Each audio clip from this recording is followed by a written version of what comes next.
భార్యల వేధింపులతో అల్లాడుతున్న భర్తల సంఖ్య రోజురోజుకు పెరిగిపోతుంది.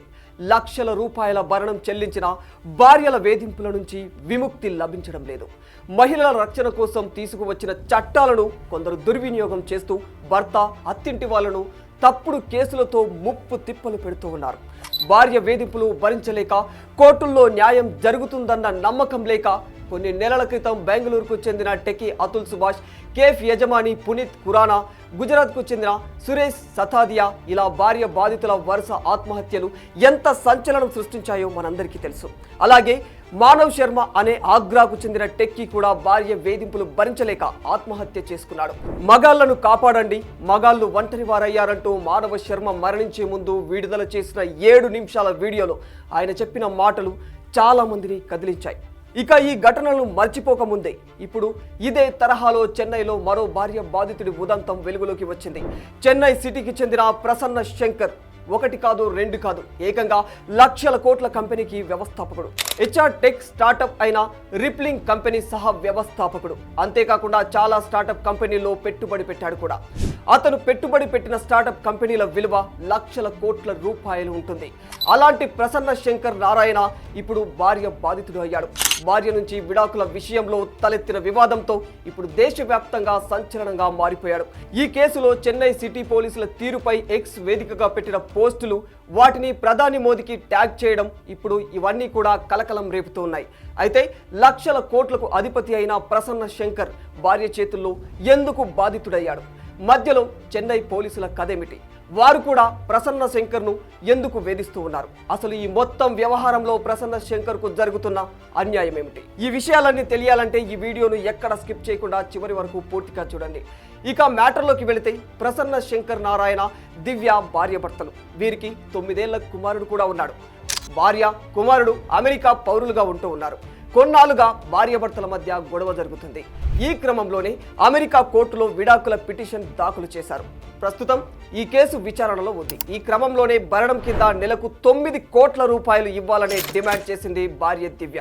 దీనిపై ఇంకా చర్చలు కొనసాగుతూనే ఉన్నాయి. అయితే తన భార్య దివ్యకు వివాహేతర సంబంధం ఉందని అనుమానంతో దీనిపై ఇద్దరి మధ్య గొడవలు జరిగాయి. ఈ క్రమంలోనే తనను వేధించాడని, కొడుకుని కిడ్నాప్ చేశాడని ప్రసన్న శంకర్ పై అమెరికాలో దివ్య కేసు పెట్టింది. అది కూడా అంతర్జాతీయ పిల్లల అక్రమ కిడ్నాప్ సెక్షన్ కింద ఫిర్యాదు చేసింది. అయితే అనూప్ అనే మరొకరితో దివ్య సంబంధం పెట్టుకుందని, ఏదో రకంగా తనను వేధించాలని ఇలా కేసులు పెడుతుందంటూ తగిన సాక్ష్యాలను ప్రసన్న శంకర్ బయట పెట్టాడు. దీంతో ప్రసన్న శంకర్ కు అమెరికా కోర్టు క్లీన్ చిట్ ఇచ్చింది. ఆ తర్వాత సింగపూర్లోనూ ఇదే తరహా కేసు పెట్టింది. సింగపూర్ కోర్టు కూడా ప్రసన్న శంకర్ను నిర్దోషిగా తేల్చేసింది. ఆ తర్వాత ఇద్దరు విడాకులకు వెళ్లారు. ఇందుకోసం దివ్యకు నెలకు 9 కోట్ల భరణం చెల్లించాలి. పిల్లాడి బాధ్యతను ఇద్దరు పంచుకోవాలి. ఇందుకు ప్రసన్న శంకర్ అంగీకరించాడు. అలాగే 9 ఏళ్ల కుమారుడితో ప్రసన్న శంకర్ వారం వారం గడిపేందుకు అమెరికా కోర్టు అనుమతించింది. ఈ గొడవ జరుగుతుండగా దివ్య చెన్నైకి వచ్చేసింది.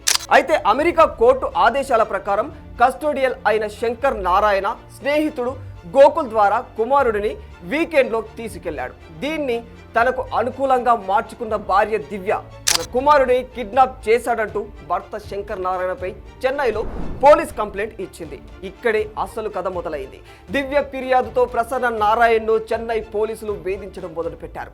అంతేకాదు ఏకంగా 25 లక్షల రూపాయలను డిమాండ్ చేశారు. దీంతో సహనం కోల్పోయిన ప్రసన్న నారాయణ ట్విట్టర్ వేదికగా అసలు ఏం జరిగిందో పూసగుచ్చినట్లుగా వివరించేశాడు. తామిద్దరి మధ్య జరిగిన గొడవలు, దివ్య అనూప్తో ఎక్కడెక్కడికి వెళ్ళిందో అందుకు తగిన ఆధారాలు ఎక్స్ లో పోస్టు చేశాడు. అంతేకాదు తనతో కుమారుడు హ్యాపీగా ఉన్న ఫోటోలను కూడా షేర్ చేశాడు.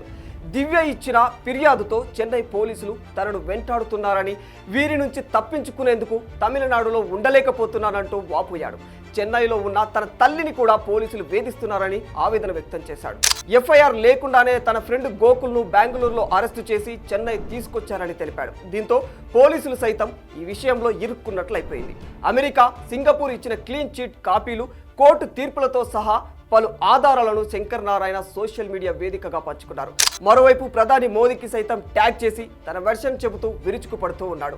దీంతో చెన్నై పోలీసులు తలలు పట్టుకున్నారు. మొత్తంగా ఈ వ్యవహారంతో సమాజంలో మగజాతి ఎంత అన్యాయం అయిపోతుందో మరోసారి రుజువైనట్లయిందంటున్నారు నెటిజన్స్.